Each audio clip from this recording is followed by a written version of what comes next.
Thanks. I'm proud to be introducing this bill on behalf of People Before Profit to make it mandatory for private rented accommodation to achieve a minimum B2 building energy rating or BER standard by the end of 2030.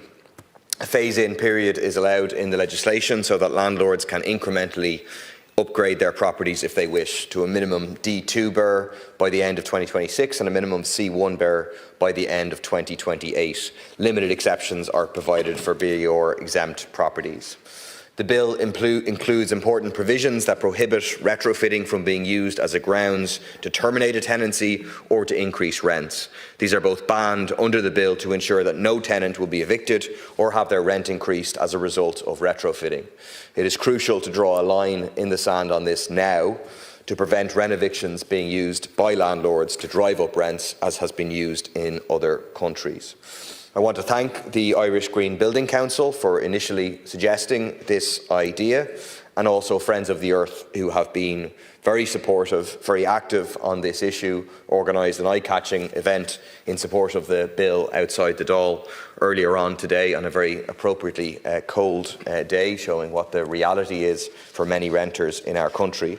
I also want to thank Diana in my office for doing a lot of the work on the bill, and Friends of the Earth will be emailing TDs to encourage them to support this bill. The reason that this private member's bill is necessary is because the government has failed to implement its own commitment in Housing for All. It said a minimum BER for private rental property will be introduced where feasible from 2025. This failure is not some oversight on the part of the government. It's part of a deliberate policy of reneging on and abandoning previous commitments in relation to both the climate and the cost of living. Evidence for that is that no revised version of that promise appears in the new housing plan. Retrofitting is often and correctly portrayed as an environmental measure, but its most immediate impact is to dramatically improve people's comfort, quality of life, their health, by making their homes warm and cosy.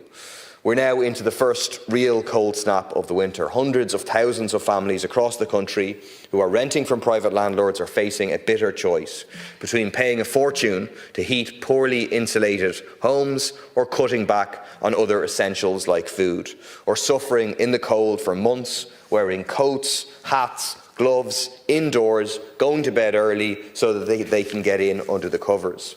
I went back and looked through my emails of what renters have previously sent me about this issue. I could give some examples of what ordinary people are going through in winter in one of the richest countries in the world. Quote from one: I'm currently in a rental property covered by homeless HAP. I've got 2 small kids. My firstborn is 2.5 and he suffers with asthma and bronchitis. My secondborn is 4 months and suffers with bronchitis too. The property I'm living in is not suitable to be living in with 2 small kids. There's mould all in the bathroom, in the sitting room and in my little boy's room. It's also damp.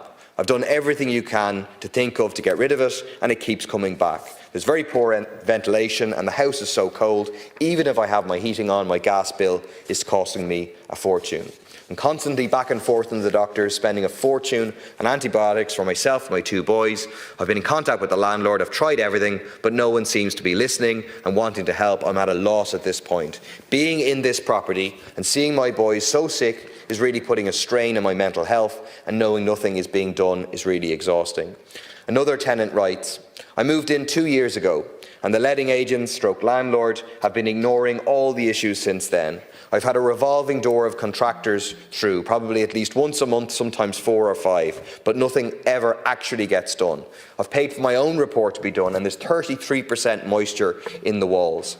I've been told that the landlord has no money. The water gathering on the roof is normal. He has 30 properties that are in the same condition. We need to get all of them first. I find it a bit concerning that this seems to be an issue across his whole portfolio. I cannot keep up with the bills as there constantly needs to be fans and heating running. Something has got to give. I can't go on living like this. It's all too much. I'm embarrassed of my living conditions, even though they're not my fault. I cannot have visitors over. I feel very isolated. This is not a home, it's a shelter. It's in distinct contravention to my right to dignity. A third renter says, I'm currently renting from an inattentive landlord. There's a list of constant problems due to the dated property which I'm left fixing myself. My eldest suffers from asthma and is constantly sick from the worsening mould all over, especially bedrooms. My mental health and anxiety is at an all-time high due to living conditions. A fourth renter writes that she has been, quote, recently diagnosed with sarcoidosis, a lung disease that can be aggravated by damp and mouldy environments. That's just the tip of the iceberg of the misery that is caused by living in poorly insulated homes with no minimum BER standards. Ireland has one of the highest rates of excess winter deaths in the European Union because people cannot afford to properly heat their homes. We know that children living in cold homes are more than twice as likely to suffer from respiratory problems like asthma. The private rented sector is much worse for this than owner-occupied homes because landlords don't have to live in the conditions that they expect tenants to put up with. 4 in 5 rented dwellings have a BER below B. Around 45,000 have very low energy efficiency of E, F or G. Another 24% have a D rating. It's even worse for HAP properties, which have the lowest ratings of all. Half of them have a BER rating of D, E, F or G. And according to the CESO, more than 1 in 5 renters have had to go without heating, compared to 6% of people in owner-occupied housing. It's due to a combination of the sky-high cost of rent, the low energy efficiency of rented properties, and the fact that tenants, on average, are much poorer than homeowners and are forced to pay much more to heat their homes. In the year 2025, it is simply unacceptable that landlords are charging people extortionate rents to live in substandard conditions dangerous to their health. It's even more outrageous that the state is standing over that by subsidising these slumlords through HAP. It's also unacceptable that this human misery comes at such a high environmental cost. It doesn't just affect tenants. It's driving up carbon emissions and overheating the only planet we all have to live on. Retrofitting the private rented sector would benefit everyone. The Minister for Climate, Energy and the Environment, Darragh O'Brien, is over in Brazil at COP30 as we speak. Yesterday he told RTE that, quote, we are heading to 2.3 or 2.5 degrees. That will be disastrous and may be irreversible. He said that, quote, Ireland and other countries have shown how we can start to transition out of fossil fuels. We are doing it. But to set the roadmap for a fair, equitable and just transition while phasing out fossil fuel usage is critical if we're to try to bridge that gap. Well, if he means that, how does reneging on the government's commitment to bring in a minimum BER standard for the private rented sector in 2025 fit into that roadmap? It doesn't. It's just rhetoric to cover over retreat from any commitment to our legally binding climate targets. Every day that is wasted on this is a day longer of wastefully burning fossil fuels to heat drafty, poorly insulated homes. To avoid catastrophic global heating in our lifetime, we urgently need to phase out fossil fuels and switch to 100% renewable energy to power all of our energy needs, including heating. And we need to reduce our energy usage at the same time. Retrofitting is one of the few policy measures that ticks both of those boxes simultaneously. It's a no-brainer environmentally and a no-brainer from a just transition perspective. Renters collectively would save over €500 million a year on their energy bills if their homes were retrofitted to a B2 standard. According to the government's new National Energy Affordability Task Force, retrofitting saves each individual household between $750 and $1,120 a year. The only reason it's not happening is because tenants are the ones who would benefit, and landlords are the ones who would have to pay. An ESRI report earlier this year estimated it would cost between €7 and €8 billion to retrofit private rented properties to a B2 standard. This was portrayed as unaffordable for landlords by comparing small landlords' assets with retrofitting costs. It goes without saying that corporate landlords, big landlords with multiple properties and hundreds of thousands of euros a year rolling in rents could easily afford to retrofit. But what the ESRI report left out was any calculation of the grants and tax breaks already available to landlords for retrofitting.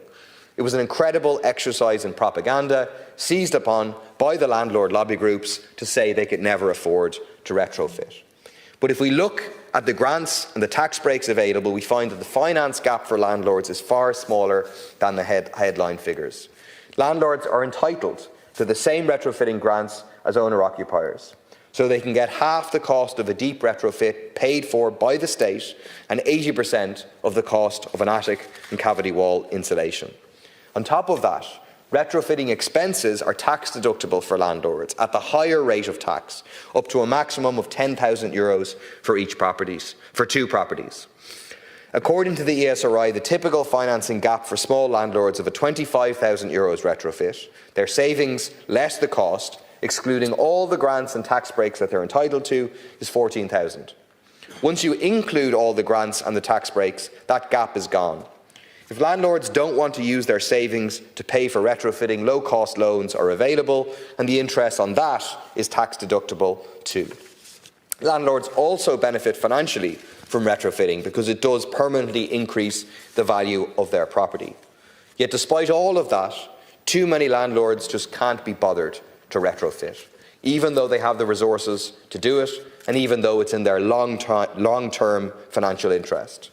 And that's because landlording is a passive, unearned income stream.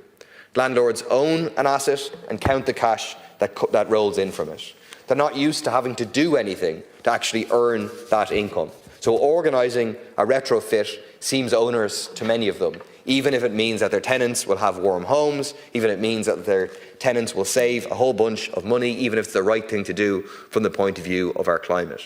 I've no doubt that that goes for many of the landlord TDs sitting in this stall. It will be interesting to know how many of them have retrofitted their properties, including the big landlord TDs and ministers like Robert Troy, Sean Canny and Michael Healy-Rae. They negotiated the programme for government and left out any mention of a minimum BER standard out of it. Retrofitting is something a lot of landlords won't do unless they are forced. That's what we need to do. That's what the bill does by legislating for a minimum B2 standard by 2030, the same date by which we are legally bound to reduce our overall greenhouse gas emissions by 51%. If a landlord still doesn't want to retrofit, after all of that and the grants and the tax breaks available, then they can sell the property with the tenant in situ to someone who will. We think that should be the local authority who can convert the property into public, social or affordable housing. We think this should go together with a mass programme of councils buying up HAP properties, of retrofitting them, and that will be transformative, not only for the living standards of thousands of the lowest income families across the state, but for reaching our legally binding climate targets. We think that the state should properly fund the councils, not the snail's pace of retrofitting of council housing stock that currently is taking place, but to do it rapidly. It can't be done in this bill because it would cost the state money, and we're not allowed to bring forward bills that will do that. It's no use continuing to target retrofitting grants at better off homeowners like the government has done to date. Most of the worst insulated, leakiest, coldest homes are either in the private rented sector or our social housing. That's where the focus of retrofitting should be between now and 2030. It's where the maximum benefit is for quality of life, for health, for the climate and for people's pockets. So I eagerly await hearing what the government is going to do in terms of this bill. I hope that they will not be opposing it. We'll see. Thank you, Deputy. And I'll call on Minister O'Sullivan to deliver his 15 minutes, Minister. Thank you, Ceann Comhairle, and thank you, Deputy Murphy, for introducing this bill. I have to say, Deputy Murphy, I agree with quite a lot of what you have to say. You said retrofitting the private rental sector would be good for everyone. I agree with you on that. You talked about 100% renewables being the target. I agree with that target. I think that's what we should be aiming and striving for. The conditions that your constituent who wrote you described are not good enough and shouldn't be supported, and certainly in terms of provision of HAP, anyone in that situation, the landlord should not be supported in that regard when you consider what they were going through. But I don't believe that this is the way to do it because of the other impacts that would have, especially in terms of the rental sector and the provision of accommodation, especially with the deadlines that you've indicated within the legislation. And, you know, I often hear the opposition quote the ERSI when it suits their argument, but you can't just disregard it and label it as propaganda when it doesn't suit your argument. And I will be, I suppose, going into more detail in terms of what the ERSI report did and the impacts on that further into the speech. In the programme for government 2025, Securing Ireland's Future, the government has set out its commitment to making Ireland's buildings more sustainable and energy efficient, reducing reliance on fossil fuels and lowering energy costs for households. More specifically, in the government's new housing plan, Delivering Homes, Building Communities 25 to 30, published last week, there is a commitment to examining policy measures to incentivise increased energy efficiency in the private rental market. This action is aimed at both improving the quality of housing stock available to rent and contributing to meeting our overall national climate targets in relation to emissions reductions. It aims to increase energy efficiency and help to alleviate fuel poverty, protect tenants' health and improve comfort levels in rental homes. I note that the main objectives of this bill as initiated are to require residential rental stock to have a minimum BER rating of D2 by December 2026 and C1 by December 2028 and B2 by December 2030. The government understands that the bill is a genuine attempt to improve the position for people currently renting property in the private rental sector and appreciates the progressive intentions underpinning it. While the intent of the bill is clear and the objective of improving the energy efficiency in residential properties is a worthy one, the government is, however, not in a position to support the bill and has taken the decision to oppose it. Any proposed changes of this nature must be given very careful consideration, and it is the government's view that the bill, as drafted, would have serious unintended consequences. Despite its positive intentions, the bill is highly likely to have a detrimental and disruptive effect on the supply and availability of a large number of rental properties. If implemented as proposed, it would render a significant number of current rented dwellings unsuitable for letting in the private rental market. Earlier this year, the Economic and Social Research Institute, or the ESRI as Deputy Murphy referred to, published its report exploring investment requirements for energy efficiency upgrades in the residential private rental sector. The report is publicly available on the ESRI website. This study was commissioned by the Department in order so that we would have the independent information needed to further our understanding of the level of investment needed to upgrade energy efficiency levels in the private rental sector. The RSI report found that 4 in 5 rented dwellings currently have a BER rating below B. That would equate to over 260,000 properties out of a total of 330,000 dwellings in the private rental sector, and that's using the 2022 figures. The report estimates that over 45,000 rented dwellings have low energy efficiency ratings with BERs of E, F or G.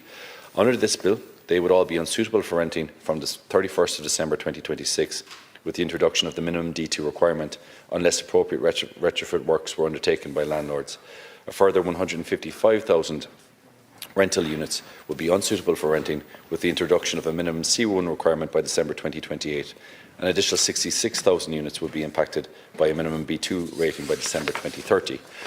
In all, some 266,000 private rental units would need to have their energy rating improved by December 2030.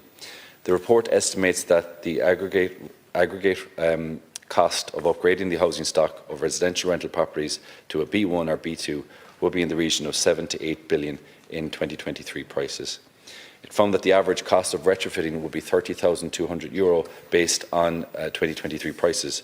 The report also found that nearly 1 in 2 landlords would have insufficient own funds to cover the €25,000 investment, and some are likely to have difficulties obtaining the finance. While the report highlights issues in respect of the ability of some landlords to invest in energy retrofits of their residential properties, it states that willingness to invest may be an ongoing challenge, and minimum BERs may lead to a reappraisal of the attractiveness of investment and a divestment by some owners. The consequences for the private rental market of this could therefore be very significant, with the potential for thousands of existing landlords to exit the rental market. This would reduce the supply available for tenants in a market that is already seriously constrained. The exit of properties housing social housing tenants in receipt of HAP would likely result in a significant increase to presentations to the homeless service and increased demands for homeless emergency accommodation. It would also reduce the supply of properties for prospective HAP tenants, which would also likely lead to increased homeless presentations.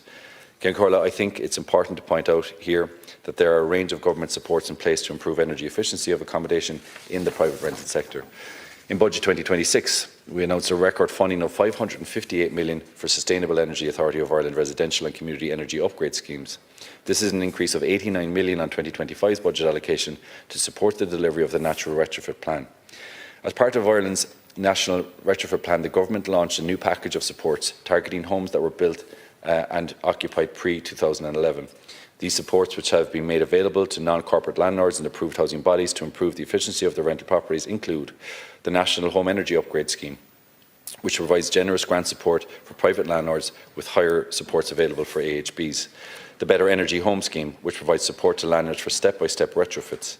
Private landlords can also receive support to upgrade their properties under the Community Energy Grant Scheme. 80% grants are available to landlords for attic and cavity wall insulation, which are low-cost measures that can be installed quickly and cost-effectively. A tax incentive is also now in place to encourage small-scale landlords to undertake retrofitting works while the tenant remains in situ under Section 32 of the Finance Act 2022. This measure provides for a tax deduction of up to €10,000 per property against Case 5 rental income for certain retrofitting expenses incurred by the landlord or unrented residential properties for a maximum of 2 rental properties. Budget 2026 extended the tax incentive for a further 3 years to end in 2028. The Home Energy Loan Scheme, launched in 2024, enables homeowners, including non-corporate landlords, to borrow €5,000 to €75,000 at significantly lower interest rates to complete a home energy upgrade.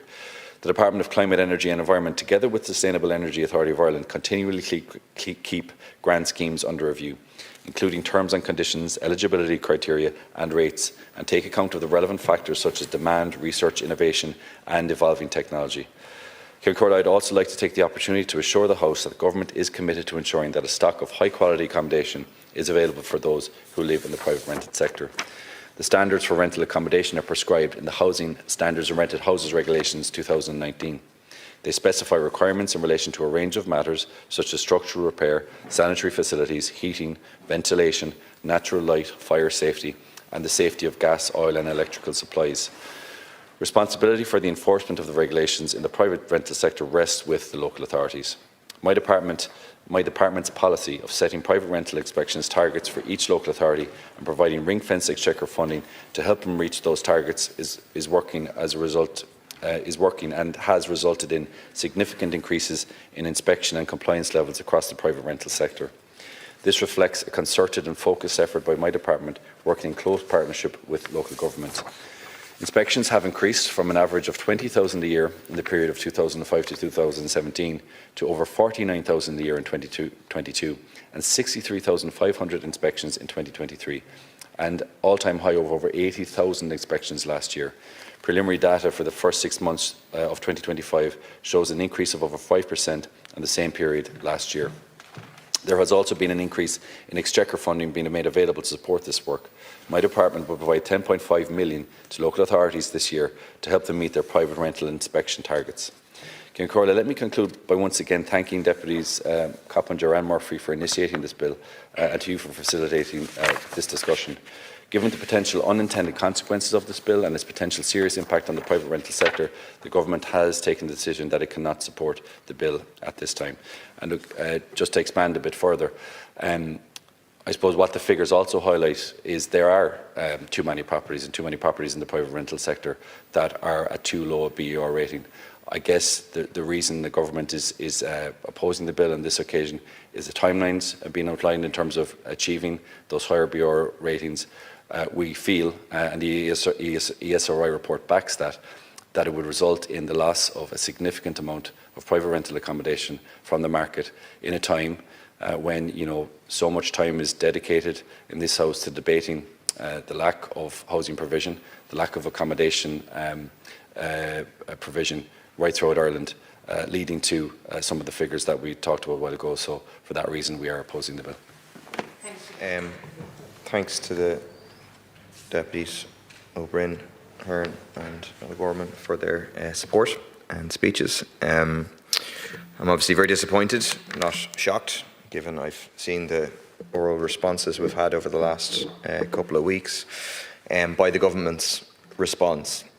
I mean, the Minister says that he agrees with the aim that renters shouldn't be living in cold, damp mouldy accommodation, but he doesn't agree that this is the way to do it. But let's look at the reality of the government's policy position and how it's moved. You've gone from a position of housing for all, where you said, not me, not us, not the Irish Green Building Council, you said, government position was to say, a minimum BER for private rental property will be introduced where feasible from 2025. We're almost at the end of 2025. Fast forward to the launch of the new housing plan, and it was repeated multiple times there by the Minister, the government will examine policy measures to incentivise increased energy efficiency in the private rental market. I mean, it means it's meaningless. We'll examine policy measures to incentivise. You're talking about throwing in a few more carrots when the problem is we need to regulate here. We need to enforce minimum standards.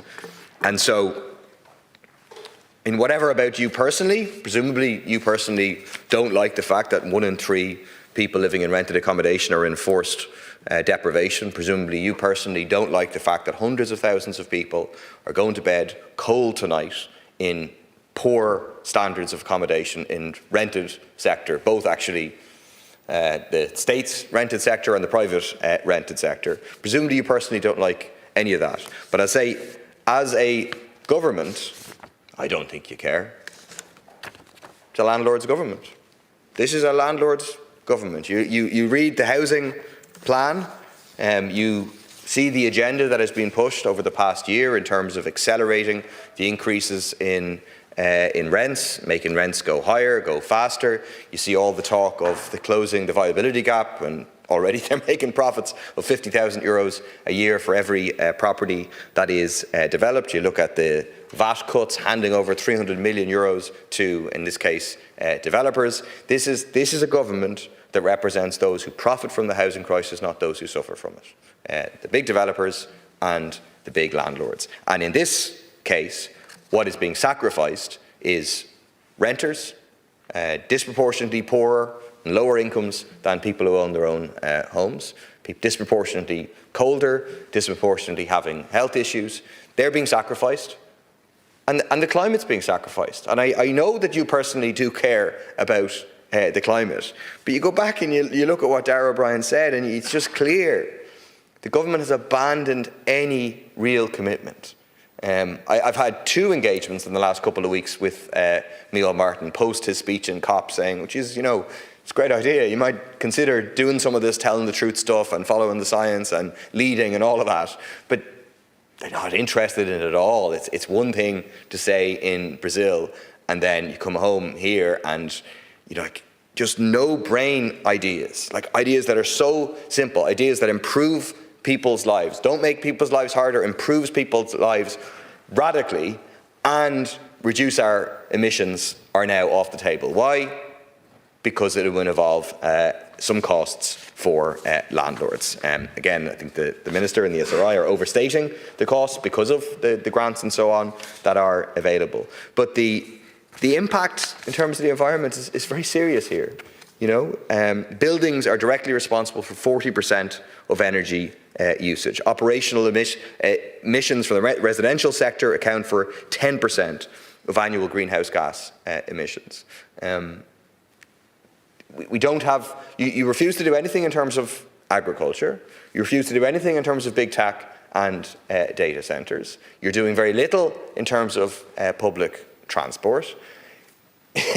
Here's something you actually could do: improve people's lives in a significant way, make people feel warmer, bring down their energy bills, and you refuse to do this as well. And again and again and again, it's the vested interests at the top that the government refuses to deal with. In terms of the substantial argument that the Minister makes is that unintended consequences, that rents will go up, will make people homeless. In your opening speech, basically you said we'd have to increase capacity of the homeless sector. But that would only be if you took political choices that they should happen. Because, and this all gets me every time we talk about anything to do with the private rental sector, the way the government acts is if we do anything to impact landlords who are making record profits, right? Because rents have tripled in the past 10 years. That money has gone from the pockets of renters and the state, taxpayers, into the pockets of landlords, right? So they're doing very, very well, and that's clear. But anything that will impact them, we can't do, because they might exit the market. But the impression is given that these people are going to take their private rented accommodation that they own, kind of pack it up brick by brick, put it on their backpack and fly away. They can't take their properties away. These are immovable assets. So they cannot reduce our housing stock if the state says, we're going to buy them. If you want to get out of the private rent, you want to get out, fine. We buy it, we increase the housing stock, we give, you get to get out, fine. The tenant gets security of tenure with the state, and the state increases its housing stock. That is a win-win that we should be doing. So it's purely a policy choice to say, well, if we say minimum BER standards, then that's going to have a negative impact on the rental market. Not if the state steps in and says, we'll have a tenant in situ scheme, we'll property fund it, and we will buy these properties if landlords want to exit as a consequence. In terms of the more kind of detailed, issues that have been raised, I mean, well, the only one detailed kind of point that's made is, oh, well, the question of timing, and is this too much, too fast, or whatever. Like, fine, that's precisely the kind of thing we could discuss in committee. I think we first launched this a year ago. Obviously, time is ticking on and so on. So if that was the government's real objection, that's a discussion we would be open to. We could discuss in committee. You could have amendments to make it slightly slower pace of, but like hiding behind the opposition on those grounds is the reality that you are opposed to any minimum BER standards whatsoever. And like the general direction of travel, of course, is for the government to lower standards in the rental sector, not to increase standards, to say we're going to have smaller, poorer accommodation for renters. And again, it's renters, it's low-income people who are asked to pay the price for like the viability cap, for incentivizing more landlords, for all of that just code, giving them, allowing them to make more profit. I just return to the basic point of which I think Rory Hearn made well about, like, this has real costs for individuals and for our society. The health costs are immense. Like, there's a lot of people living in very mouldy accommodation. I mean, we had a huge issue in Tala with one particular housing development. It was an AHB, and like, you went in and just the mold like everywhere. It's just horrendous that people have to live in those circumstances. You've lots of people who have a room in their apartment that they've basically abandoned because it's just kind of, the mold has won in that area and they've had to retreat out of it. Like, the health impact is enormous of that stuff. And the government's basically saying that we're not going to do anything about it. Well, we'll consider doing a few more carrots for the landlords, but if the landlords choose not to take up those carrots, well, then we won't do anything about it. You have a huge number of people living in energy poverty. That's going to get worse because the cost of living crisis hasn't gone away. The bills have not come down. They continue to rise. You have hundreds of thousands of people in arrears on their gas bill, on their electricity bill, and instead of taking an easy win and doing something for all these people in private rented sector and then doing the same in terms of the state's housing stock, the government is refusing to do it because it would be some sort of imposition on landlords. And I do think that basic point is that, like, you can kind of throw all the carrots you like at the landlords, but there's definitely a whole group of landlords they just want the money to roll in. Like, they don't want to do anything. They actually have to do any work. And like, that's a fundamental problem. And like, we can't ultimately, we have to either compel those landlords to do work, so to ensure that their tenants get to live in a basic standard of decent quality accommodation, or if they're not willing to do it, no problem, but then you don't belong in this business and the state will buy the property off you and the state will provide appropriate accommodation. Thank you. Anyway, expect to get lots of emails over the coming few days to encourage people to vote in favour of this bill. Thanks.